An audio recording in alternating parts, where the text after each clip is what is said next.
Welcome to Aviation Careers Podcast. My name is Carl Valeri, and in this episode, we're going to talk about the 10 reasons you should become an airline pilot. You know, we talked about the reasons you should become a pilot in the last episode, both for a general aviation pilot and also considering it as a career. In this episode, we're going to get a little more specific as to 10 reasons why you should become a pilot. And this is the 2025 version. We did one of these about 10 years ago, and some things have changed, but mostly it is the same. I will do an episode as to why you should become a general aviation pilot, even if you're considering a job in aviation other than actually flying airplanes. So let's get started in this episode. If you have any questions, please email us at feedback@aviationcareerspodcast.com if you want us to answer them here online. So let's dig right into it. The 10 reasons why you should become an airline pilot in 2025. And don't worry, we're going to do another episode on why you should become a corporate pilot in the future. So First thing first, and this is a big one for me, if anybody knows me, and most pilots actually answer this way, and these answers come from pilots that I've talked to, both through career coaching, etc. But the biggest reason, number one, is you visit the world and get paid. You visit the world and get paid. It's the coolest thing to be able to go to a beach community and go to a resort, all-inclusive resort, company has paid for it, and you get to visit that and get paid at the same time. The all-inclusive resorts, I love those. Those are one of my favorites. A lot of times you go there, you eat for free. It's all on the company's dime, that type of thing. And I know some of you people that actually travel for corporates and that type of thing. You get that paid for it also through credit cards and things like that. But with an airline, everything's done for you. A lot of people ask me, how do you guys get to the airport? What do you do when you get there? Normally what happens is when you get to the airport at your destination, there's a van that'll pick you up and actually drive you to your hotel or resort. Then from there, if you want to rent a car, you're on your own doing that. You can't expense the rental car, but the cool thing is they do give you per diem, so you can actually have enough money to pay for things while you're on your trip. The only downside is that if you compare it to some other jobs, you don't actually use that corporate credit card. You just get a certain hourly rate per day. And as we know, some cities are more expensive than others. But just think about this. You can travel the world basically for free, but not only that, you get paid to do it. So that's our first, number one, you visit the world and get paid. The second part of this, and this is something that's really important to you and your family if you're considering this as a job in aviation, is that it's the safest aviation work environment out there. The safest aviation work environment is the airlines. And what do we mean by that? If you look at the statistics, and not just aircraft accidents, incidents, but also the other stats as far as other people on the ground, et cetera, it is one of the safest work environments. And it has to be because, we're transporting the general public and we're transporting a lot of people. So if you're looking at other aviation jobs out there, just remember that this is the safest work environment for a couple reasons. Number one, there's the safety standards set by the FAA. Number two, you have a highly trained and also well-rested pilot that's flying you.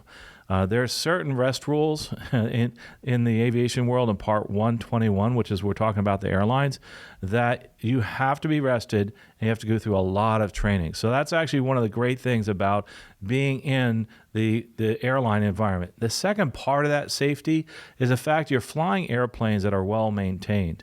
It's not like some other aviation environments, not to point too many out, but certain other environments you can kind of look the other way if something's broken, etc. Not in this environment. There's so many eyeballs on you. There's so many people out there that are looking at you. If you decide to do something wrong or fly an airplane that has something that's broken, maybe not something you feel is going to affect the airworthiness of the aircraft, it doesn't matter. You can't go. You have to make sure that everything is done properly. We do have ways of actually making sure that we can fly. It's through this minimum equipment list that we have on airplanes. So for instance, if a light bulb burns out in seat 5A, we don't have to cancel the flight, right? That's something we can actually MEL, it's called MELing. But other things that are really important, like de-ice, anti-ice systems in the airplane, those are the type of things that have to be working if we're going to fly into environments. Maybe there's some known icing, that type of thing, which are most environments when we're flying in the airlines, especially at altitude. So it's one of the safest work environments. You have great mechanics. You also have some really good pilots that you work with, really highly trained pilots. And one of the reasons is because of the next thing that I'm going to talk about is that number 3, they're great pay and benefits. People are usually attracted to better paying jobs, and people that are usually more successful are attracted to those jobs that are pay more, and that's kind of just a norm. Not always, right? I mean, there's people that work in charities, et cetera. But for the most part, if you're going to get talent, you're going to have to pay for that talent, and that's something we see in everything in life, sports, et cetera. The great pay and benefits. The biggest thing is this: you're looking in, a captain at a major airline. You'll probably make captain after 5 to 10 years at a major airline. Is usually starting around $300,000 a year, and that's really good pay. But even at a major airline, your starting pay is really good. I mean, you're looking at over $100,000 a year. So in that range of $100,000 to $300,000, you're looking at about $200 and something thousand as far as a BLS. I know a lot of people think that's a little bit low, but they're looking at the numbers for all airlines and commercial flying. So just remember that if you look at some of those stats, they may seem low. But in general, I always tell people this, to be on the conservative side, if you're happy with making like $200,000 a year after, getting through the regionals and everything, you should be happy at the airlines. You could make a lot more than that. You've seen that in some of my past videos, and you can look at those to understand the pay. And by the way, that's another thing. By the way, I don't like doing those pay videos, but nobody else is really talking about it much. And sometimes there's a lot of stuff on the internet that just is wrong. So I wanted to kind of, put those things out there as far as pay and benefits. Benefits, great things about benefits is, and this is just direct benefits, medical benefits. You get great medical benefits, and you get some incredible benefits as far as travel. And that's going to be actually our next thing. And number 4 is the travel benefits. You travel the world for free. You travel the world for free, which is absolutely phenomenal. This goes along with the pay and benefits, but think about this, and I know I say you travel the world for free. You may have to pay fees as far as, say you're traveling to another country, those countries may make you pay. And say you're flying another airline, that's another cool thing. There's over 150 airlines that you can normally fly on if you're an airline with these different interline or different agreements. So for instance, I'm here in the US, and if I want to fly to Italy to go see my family, I can fly an ITA and fly over to Italy, or I can fly on Lufthansa to get there, or I can fly on many different airlines, US airlines. And whoever's going directly or close enough to where my dad lives or used to live, I can actually do that. I can jump on a plane and go see them and see my relatives, which is really cool. Along with those pay and benefits, I should mention one thing that I didn't. When we talk about benefits, we also talk about those retirements. Understand this, and this is really strange, is that when you talk to somebody who has a normal job or works in corporate America, they talk about this thing called these 401k match and stuff like that. Well, at the airlines, we don't really have that, and most people kind of feel sorry for you for that. But remember this, most airlines usually, they don't match anything. They just give you the money. So, and this is where it's really cool, is that they will give you a lot of times 15, 16, 17, 18% into your 401k. Plus, if you have some bonuses, you can put that in there. So you're actually winding up with a lot of money in your 401k that's been placed in there without you doing anything. So this 8% match we talk about and maximizing your 401k, you still can contribute, of course, but the company's just going to put money in there. That's what most major airlines do. So just want to clarify that too on the benefits. Boy, don't want to forget that, because that's a big part of your retirement going forward. In the old days, we used to have pensions. Those are more like government jobs now. They used to be corporations. Now we shifted to this defined contribution plan. So we kind of have that pension, but it's where the company is contributing up front, and then it's your money to use as you want later on. Some of the other interesting benefits too are the fact that you have medical benefits and different accounts that the company will actually contribute to, because as you move into the higher ranks as a pilot, there's a cap on the pay that they can give you and contribute, to your 401k. They can't after a certain number. I think this year is like $350 or something like that. But and this is in 2025. Someone kind of in the comments correct me on that one. I forget what it is.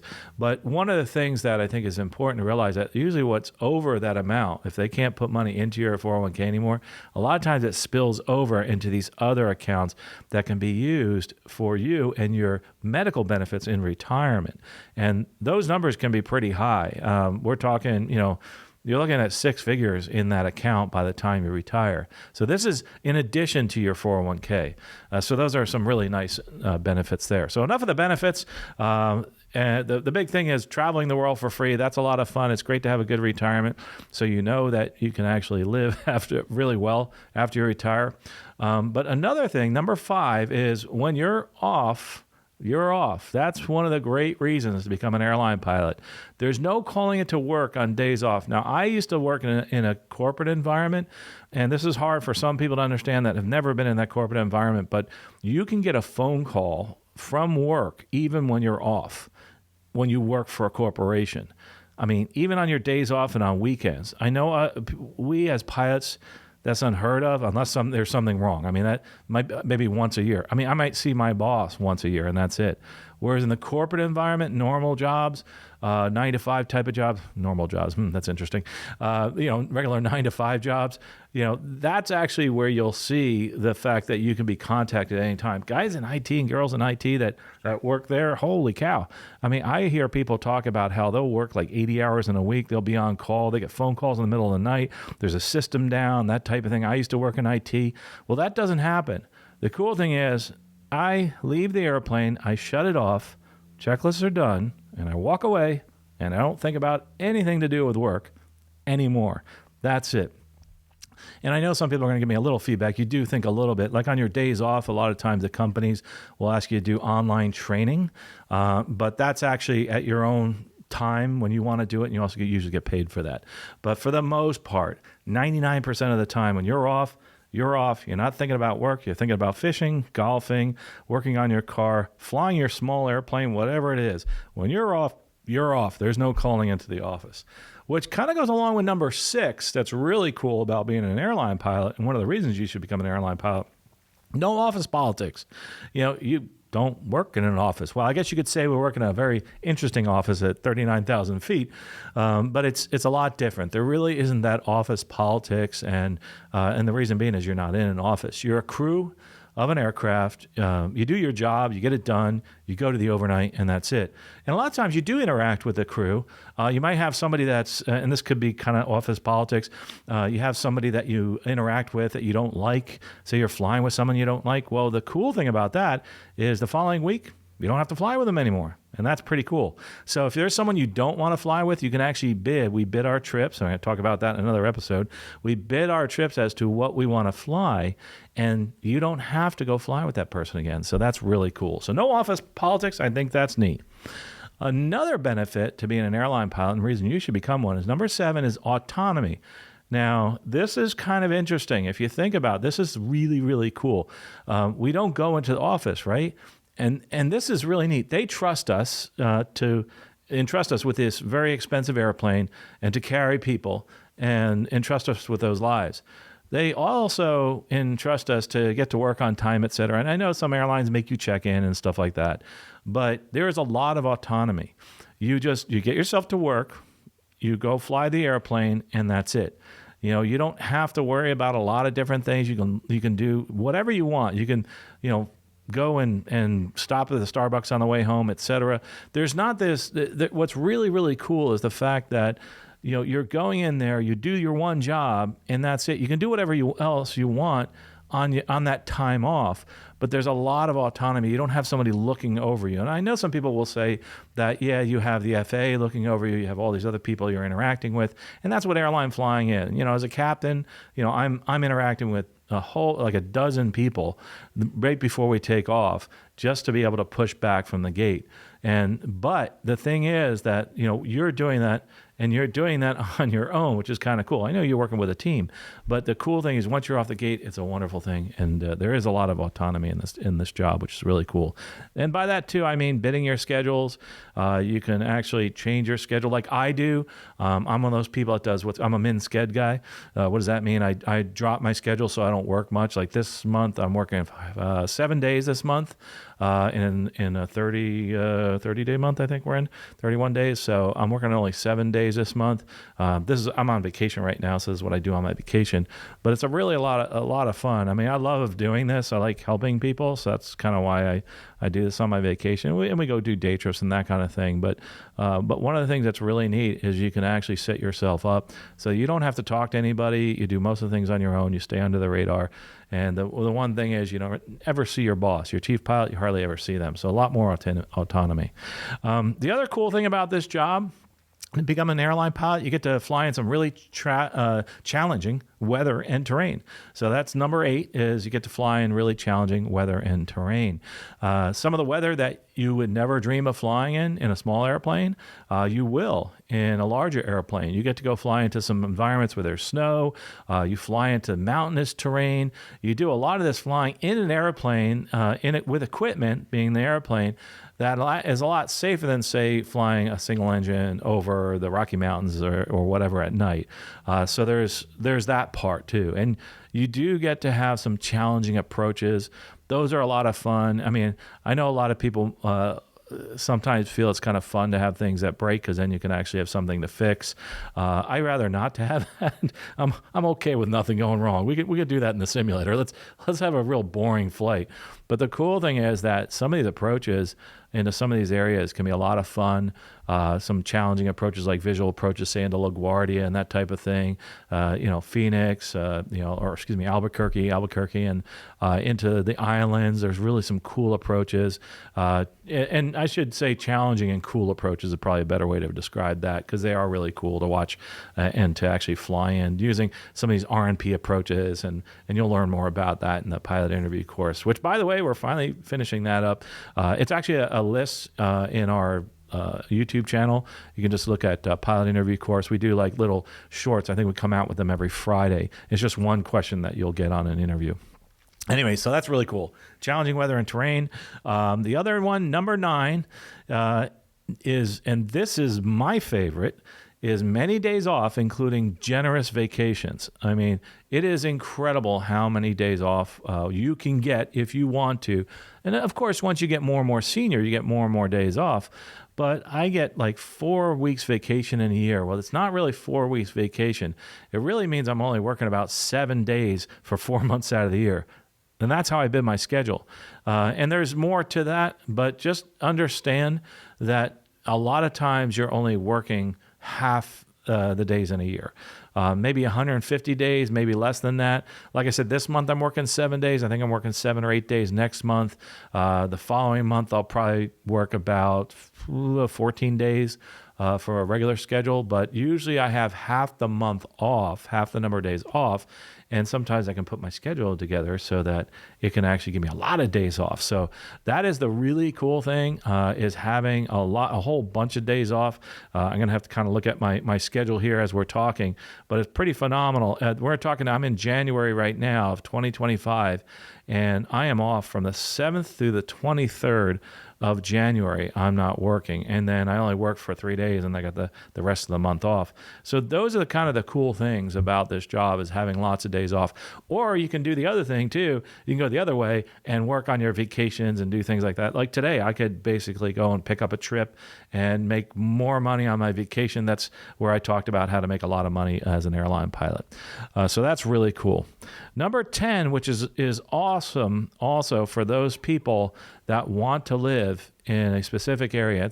It is another one of my favorite things too about the airlines. Number 1 for me would be the days off. But living anywhere in the world is number 10 reason you should become an airline pilot. And this is cool. I have friends that actually live in Italy and they commute to work in New York. A long commute, right? But there are some airports that are easier to commute out of. Most of my friends say Milan is. Obviously I have an interest in Italy, but most of my friends will commute out of Milan and they'll go to JFK. That's a real easy commute. I'd love to hear from people in the comments what kind of commutes that they have. But for instance, I used to commute from like Texas to Utah. Say I want to work in New York, but I want to live in a sunny environment. I live in Florida and I work in New York. I've done that many times. I'm probably going to go back to doing that again, just like many other people do.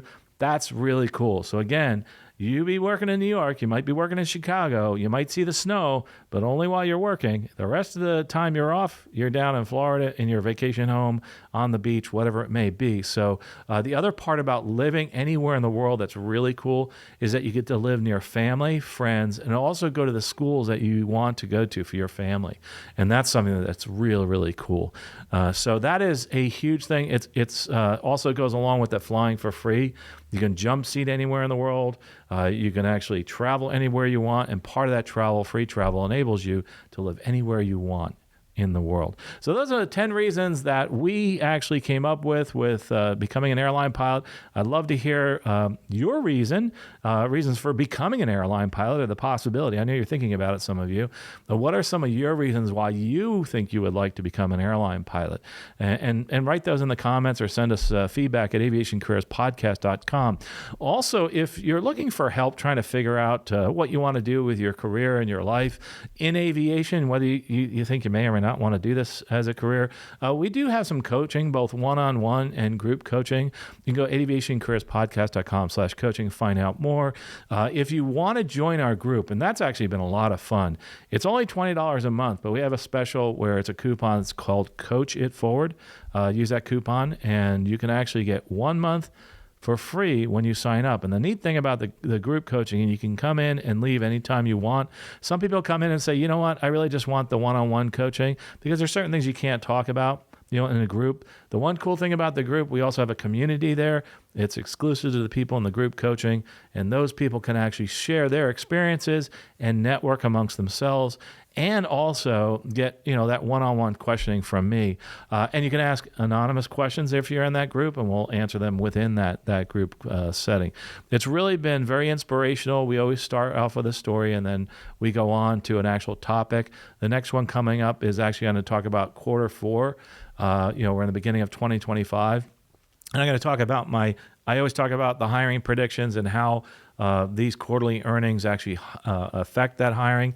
I do deep dives in our group coaching sessions that we have. We do at least one, sometimes two of them a month. And I do this deep dive into predicting the hiring outlook. I've been predicting hiring outlooks for many, many years of a very high success rate, and also help you kind of plan for those events that you may not have seen coming, like a 9/11, a COVID, and that type of thing.